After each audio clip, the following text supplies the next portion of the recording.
జనకుడు చాలా ఉన్నతమైన ఆధ్యాత్మిక స్థితిలో ఉన్నాడు.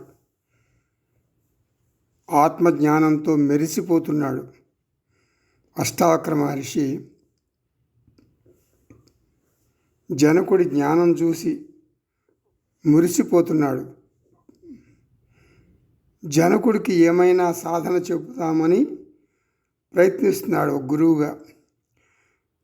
నేను చేయవలసిన సాధనలు ఏమీ లేవు గురువుగారు, అహం పూర్ణ అంటాడు జనకుడు.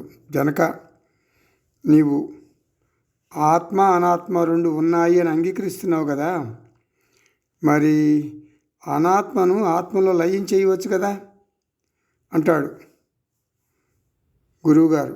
అప్పుడు జనకుడు ఏమంటాడు, అది సాధ్యం కాదు గురువుగారు, అనాత్మకు ప్రత్యేకమైన ఉనికి లేదు, ఆత్మకు భిన్నంగా వేరుగా అనాత్మ లేదు. నీటిలో ఉప్పు కరిగించవచ్చు, అలాగే పంచదారను నీటిలో కరిగించవచ్చు. ఎందుకు? అవి వేరువేరుగా ఉన్నాయి కాబట్టి ఇది సాధ్యం. కానీ ఒక పని చేయలేం గురువుగారు. ఏంటది? అలను నీటిలో లయం చేయలేం. ఎందుకని? అల నీటికి భిన్నంగా ప్రత్యేకంగా లేదు, విడిగా. అలాగే కుండను మట్టిలో లయం చేయలేం. మరి బంగారు ఆభరణాలను బంగారంలో ఎలా లయం చేస్తాం? ఫర్నిచర్ను చెక్కలో ఎలా లయం చేస్తాం? అలాగే ప్రపంచం అనేది నాకు భిన్నంగా, అంటే చైతన్యానికి భిన్నంగా, విడిగా, ప్రత్యేకంగా లేదు.